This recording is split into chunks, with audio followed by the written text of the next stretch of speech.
Hi, this is Rebecca Fallon with the Sotiel Center for Resilience with today's resilience tip. So hearkening back to our acronym of EAR, managing our energy, attitude, and relationships in order to stay resilient, we're going to talk more today about the A, the attitude. What we think affects everything. It affects how we feel, how we see other people. It affects how well we deal with stress.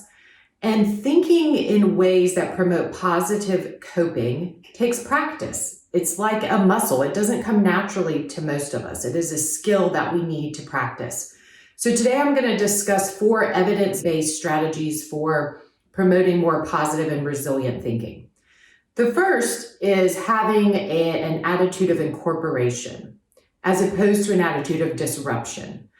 This is a helpful concept that we use a lot of times with folks dealing with chronic illness, for example, or navigating any type of change that came unexpectedly.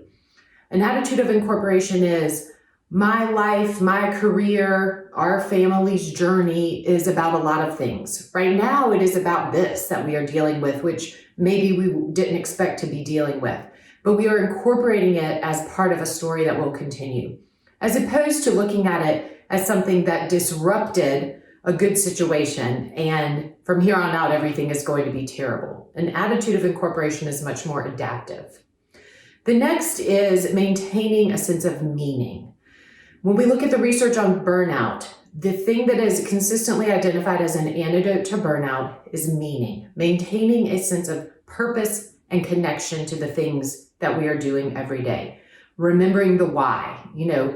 What we know is that humans can endure incredible pain and times of stress if they understand the meaning behind what they're doing. Ask any woman who has had a baby if this is true, right? We connect to the greater meaning of this experience. So staying connected to the sense of meaning for why we're getting up every day and going through the motions of what we're doing. The third is a sense of wonderment. Wonderment is learning to see the familiar in unfamiliar ways. Again, staying connected, staying present enough to really look at situations differently in a more positive light. This is one thing that COVID kind of brought out for people. When the world pauses, it allowed people to develop a sense of wonderment. People tell me all the time, I see my family differently now. I appreciate things about them that I had taken for granted or just started overlooking. And the same is true for my work colleagues or the patients that I'm treating. Approaching things with a sense of wonderment gives us a renewed sense of energy. And then finally, a very adaptive attitude is having a view of realistic optimism.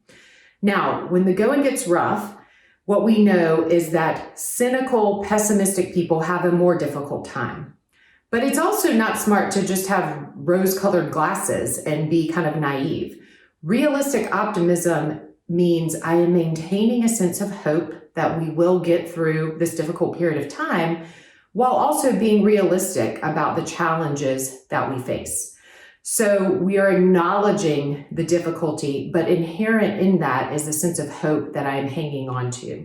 And this is certainly a strategy to help maintain resilience, particularly through difficult times. So remember, attitudes are contagious. It makes a lot of sense to constantly ask yourself, what am I spreading? What am I bringing here to work? And what am I bringing home to my family with the knowledge that it is going to spread? Other people are going to pick up on it. Couple of things to avoid as far as attitude. Things like catastrophizing, thinking in all or nothing terms, blaming others for your stress. These are maladaptive coping strategies that do not promote resilience as far as our attitude goes. Hopefully you can catch yourself and others behaving in ways that instill hope and a positive attitude. Thanks.